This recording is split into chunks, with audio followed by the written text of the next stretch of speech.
Assalamualaikum warahmatullahi wabarakatuh. Kembali lagi dengan saya Komaria Ade dengan NPM 0227221116 kelas 4B, Prodi Akuntansi, Fakultas Ekonomi dan Bisnis Universitas Hairun Ternate.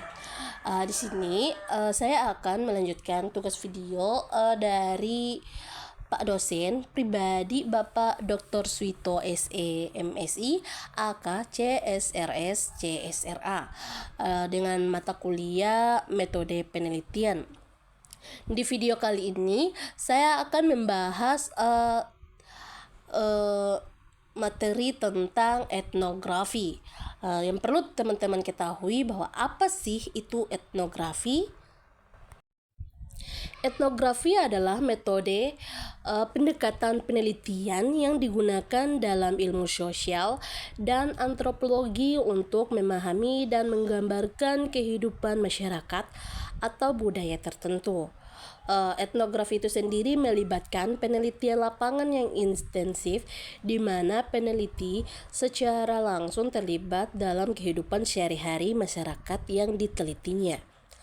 Seorang etnografi tidak hanya mengamati tetapi juga mencoba untuk bersatu dalam kehidupan budaya kelompok orang yang diteliti.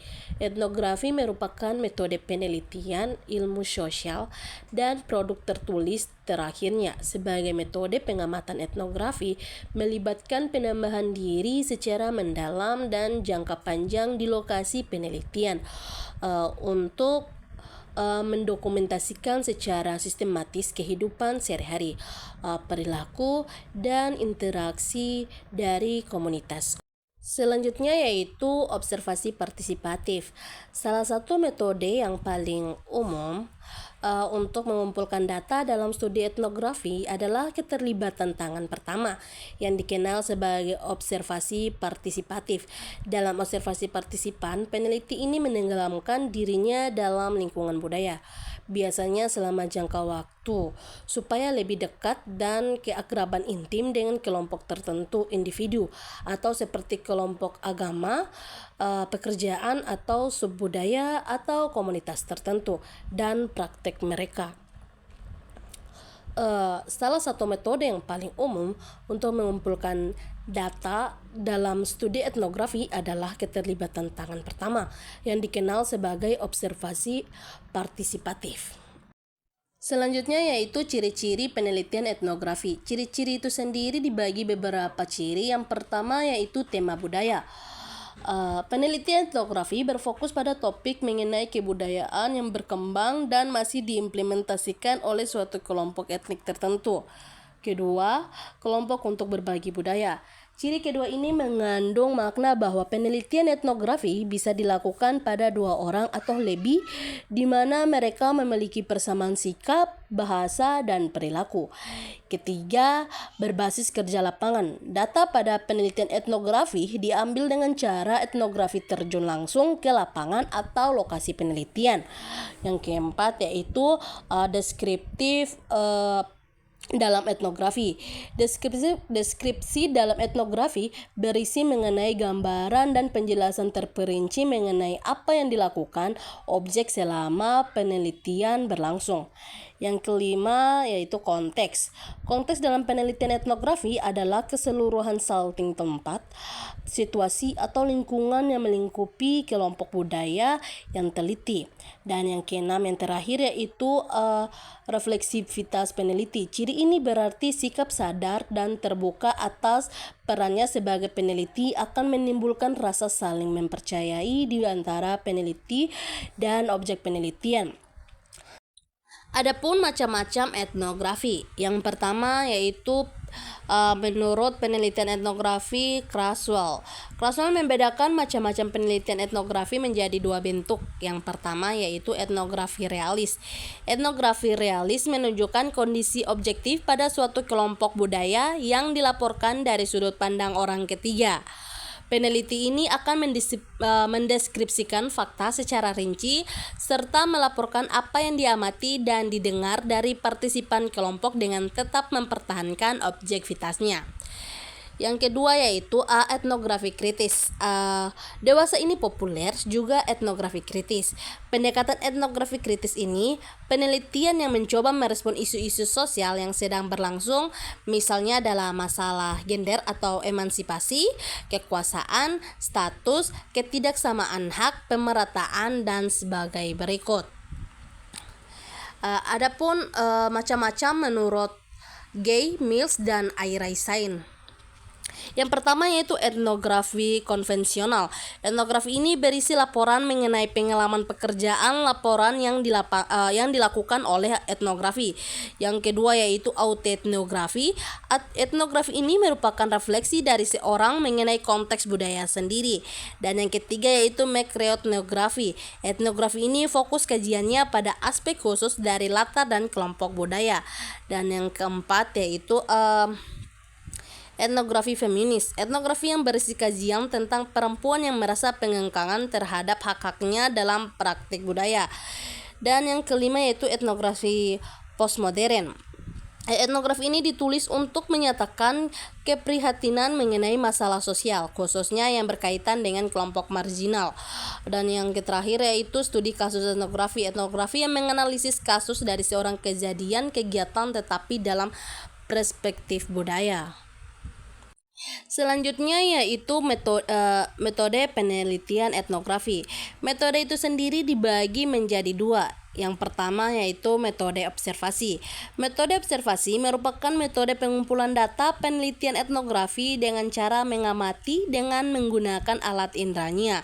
Etnografer menggunakan metode ini untuk mengamati objek yang berupa aktivitas, interaksi, dan percakapan dari subjek penelitian. Metode observasi itu sendiri terbagi menjadi 4 jenis. Yang pertama yaitu pengamatan biasa. Pengamatan yang dilaksanakan tanpa terlibat secara langsung dengan kelompok masyarakat yang teliti. Yang kedua yaitu pengamatan terkendali. Pengamatan ini sama seperti pengamatan biasa, hanya saja sebelum mengamati peneliti menetapkan calon informannya terlebih dahulu. Dan yang ketiga pengamatan terlibat. Pengamatan yang dilaksanakan dengan terlibat secara langsung dengan kelompok masyarakat yang teliti. Dan yang terakhir yaitu pengamatan penuh. Pengamatan yang dilaksanakan ketika peneliti telah menjadi bagian dari masyarakat ditelitinya. Yang kedua yaitu metode wawancara. Metode wawancara itu sendiri merupakan metode-metode pengumpulan data penelitian etnografi dengan cara bertanya kepada narasumber. Metode ini dilaksanakan dengan tujuan untuk mendapatkan informasi dengan gambaran yang lebih detail dan mendalam. Dari metode peneliti ini dapat memahami perspektif, pengalaman, dan kehidupan narasumber. Yang berikut yaitu langkah-langkah yang harus dilakukan dalam penelitian etnografi. Yang pertama yaitu menetapkan proyek etnografi. Sebelum memulai penelitian etnografi, tetapkan dahulu proyek etnografi apa yang akan diteliti. Ada banyak variasi topik etnografi yang bisa menjadi ide penelitian etnografi, misalnya masyarakat yang kompleks, institusi tunggal, atau situasi sosial. Yang kedua yaitu mempersiapkan pertanyaan. Mempersiapkan pertanyaan ini supaya penelitian lebih terarah. Etnografi perlu mempersiapkan daftar pertanyaan. Pertanyaan tersebut nantinya yang akan memandu dalam melakukan pencatatan terhadap apa saja yang dilihat dan didengar peneliti. Selain itu, ini juga berguna sebagai metode pengumpulan data. Yang ketiga yaitu mengumpulkan data penelitian.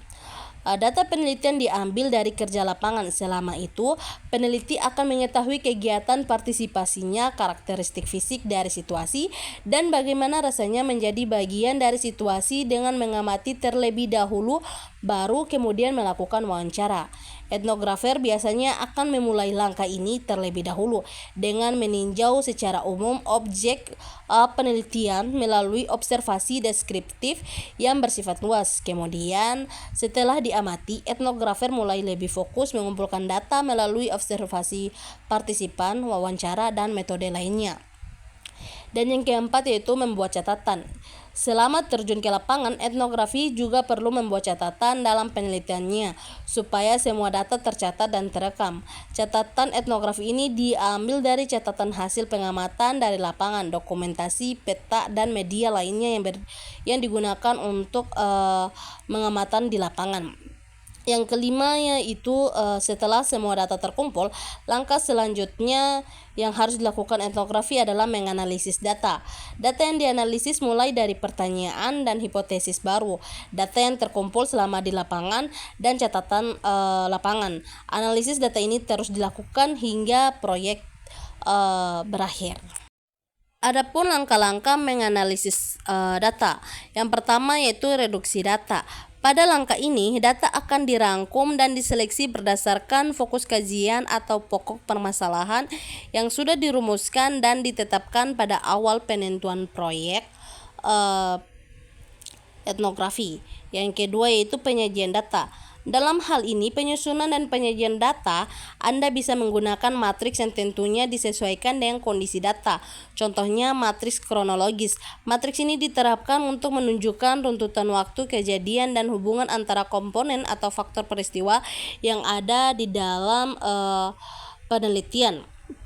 Yang terakhir, yang keenam, yaitu menulis laporan. Penelitian etnografi perlu dibuat laporan supaya hasil penelitian dapat diketahui banyak orang. Selain itu, penulisan laporan etnografi juga sebagai bentuk bukti penelitian sosial humaniora yang berbasis kerja lapangan. Laporan ini terdiri dari beberapa halaman dengan tebal 1 hingga 2 volume. Laporan penelitian etnografi bisa menghidupkan kembali eksistensi budaya atau kelompok etnik yang ditelitinya, mulai dari karakteristik, pola perilaku, nilai, cara hidup, bahasa, hingga budaya yang ada di kelompok etnik tersebut. Baik, mungkin itu saja penjelasan video dari saya. Lebih dan kurang saya mohon maaf. Wabillahi taufiq wal hidayah. Wassalamualaikum warahmatullahi wabarakatuh.